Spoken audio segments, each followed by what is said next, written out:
जय जगन्नाथ। जय शिव शंभु।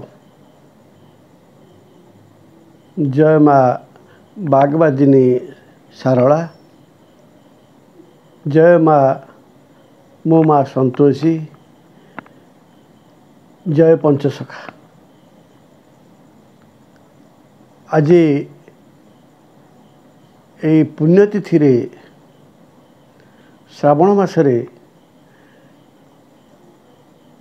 सर्वदेवादेवींकर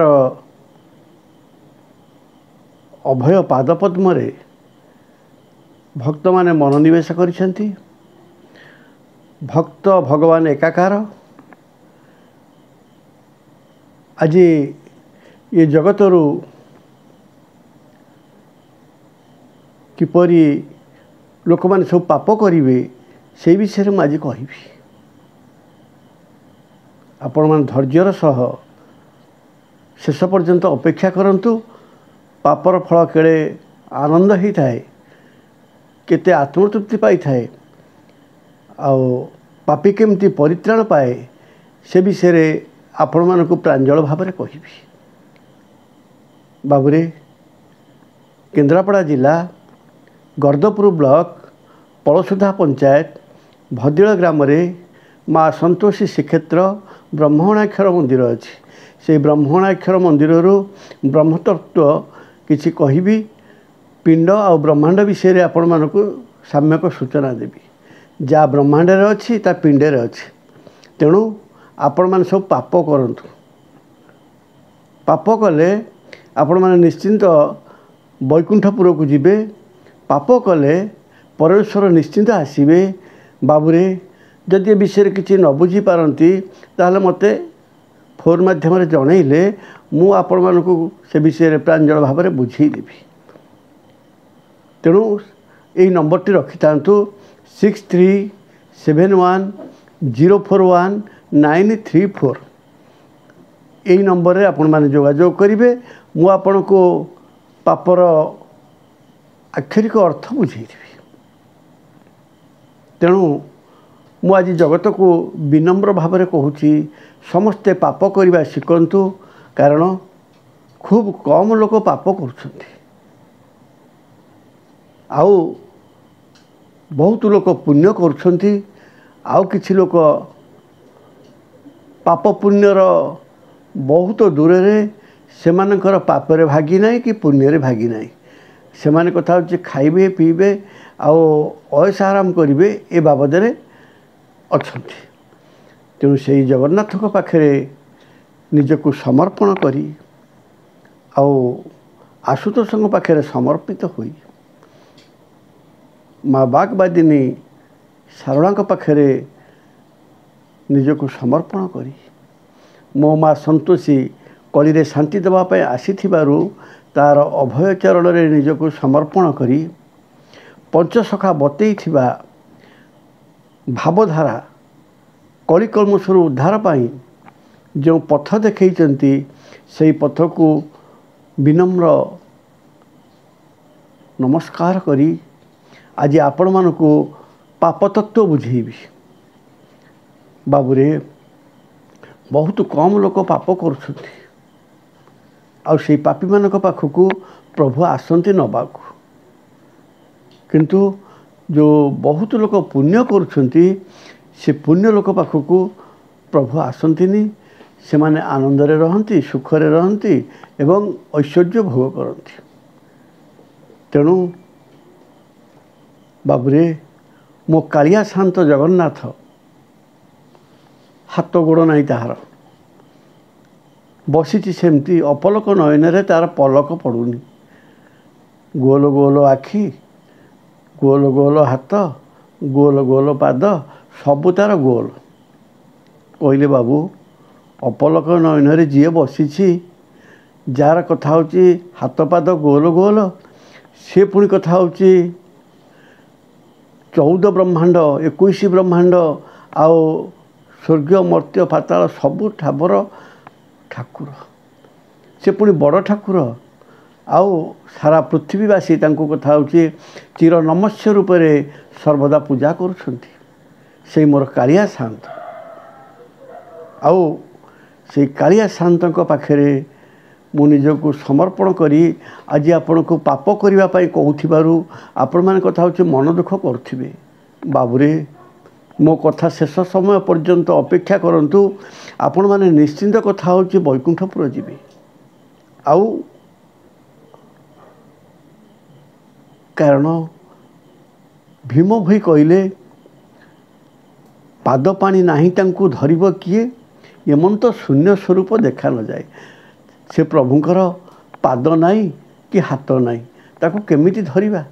ତେଣୁ ସେଇ ପ୍ରଭୁଙ୍କୁ ଯିଏ ଧରିପାରିଲା ସେ ନିଶ୍ଚିନ୍ତ ବୈକୁଣ୍ଠପୁରକୁ ଯିବ। ବାବୁରେ ହାତ ପାଦ ନଥିବା ଦିଅ କିଏ?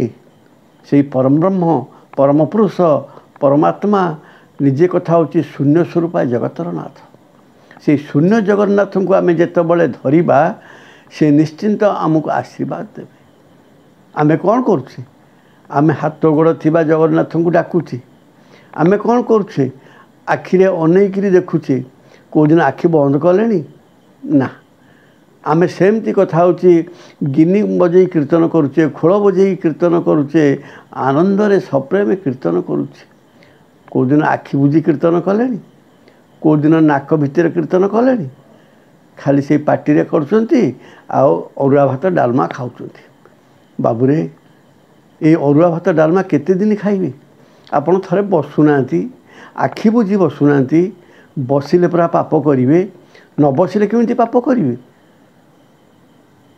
ବାବୁରେ ଅଭିରାମ ପରମହଂସ ସେଇ କଥାଟି କହିଛନ୍ତି।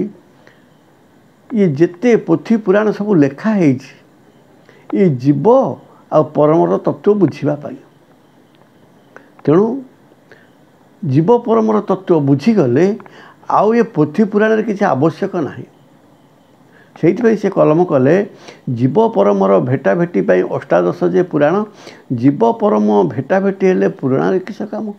ତେଣୁ ଯଦି ଆମେ ଜୀବ ପରମ ସହିତ ଭେଟ ହୋଇଯିବା ତାର ପୁରାଣରେ କିଛି କାମ ନାହିଁ। ତେଣୁ ବାବୁରେ ଏଇ ଯେଉଁ ଜୀବ ପରମ ଆମ ଭିତରେ ଚାଲୁଥିବା ଯେଉଁ ନିଶ୍ୱାସ ପ୍ରଶ୍ୱାସ, ସେଇ ନିଶ୍ୱାସ ପ୍ରଶ୍ୱାସ ଚାଲୁଛି ବୋଲି ଆମେ କଥା ହେଉଛି ଜୀବିତ ଅଛେ, ଜୀବନ ଅଛି। ତେଣୁ କଥା ହେଉଛି ଆମେ କଥା କହୁଛେ, ଖାଉଛେ, ପିଉଛେ।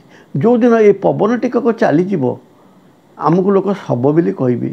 ଆଉ କଥା ହେଉଛି କେହି ପାଖରେ ପୁରେଇବେନି, କେହି ଛୁଇଁବେନି। ମଶାଣିକି ଛଅ ଖଣ୍ଡ କାଠରେ ବାଉଁଶରେ ବାନ୍ଧିକିରି ନେଇଯିବେ। ତେଣୁ ବାବୁରେ ଆପଣ ଟିକେ ଚିନ୍ତା କଲେ। ଆପଣ କଥା ହେଉଛି ଜୀବ ଥାଉ ଥାଉ କେଉଁଦିନ ମଲେଣି? ଆପଣ କଥା ହେଉଛି ଯେଉଁ ପବନ ଟିକକ କଥା ହେଉଛି ଯିବା ଆସିବା କରୁଛି ତାକୁ କେଉଁଦିନ ଧଇଲେଣି? ତା ସହିତ କେତେବେଳେ ଶ୍ରଦ୍ଧାରେ ବସିଲେଣି? ତାକୁ କେତେବେଳେ ଶ୍ରଦ୍ଧା କଲେଣି? ତେଣୁ ବାବୁ ତମ ଭିତରକୁ ଯାଉଥିବା ଯେଉଁ ଜୀବ ଆଉ ପରମ, ଏଇ ଜୀବ ପରମ ଦୁଇ ଜଣ ଯାଉଛନ୍ତି ବୋଲି ଏ ଜୀବଟା ଅଛି, ଏ ଶରୀରଟା ଅଛି। ତାକୁ କିଏ କହୁଛି ରାଧାକୃଷ୍ଣ, କିଏ କହୁଛି ମା ବାପା। ତେଣୁ ସେ ହେଉଛି ଗୋଟିଏ ଜିନିଷ ଆଉ ଜୀବ ପରମ। ତେଣୁ ଜୀବ ଯାଉଛି ପରମ ଆଉଛି, ପରମ ଯାଉଛି ଜୀବ ଆଉଛି। କହିଲେ ବାବୁ ମୁଁ ଆପଣଙ୍କୁ କହିଛି ପାପ କରିବାକୁ। ପାପର ଆକ୍ଷରିକ ଅର୍ଥ ହେଉଛି ପାପ। ପା ଅର୍ଥ ପାଦ, ପ ଅର୍ଥ ପଶିବା। ତେଣୁ ଏ ଶରୀର ଭିତରକୁ ଯେଉଁ ଜୀବ ପରମର ପାଦ ପଶୁଛି ସେଇ ପାଦକୁ ଧର, ସେଇ ପାଦକୁ ଟିକେ ଚାପି ଧର। ସେଇ ନିଶ୍ୱାସ ପ୍ରଶ୍ୱାସ ନେଉଥିବା ସ୍ଥାନକୁ ଟିକେ ଯଦି ହାତରେ ଚାପି ଧରିବେ ନା କିଛି ସମୟ ସେମାନେ କଥା ହେଉଛି ଶରୀର ଭିତରେ ରହିଯିବେ।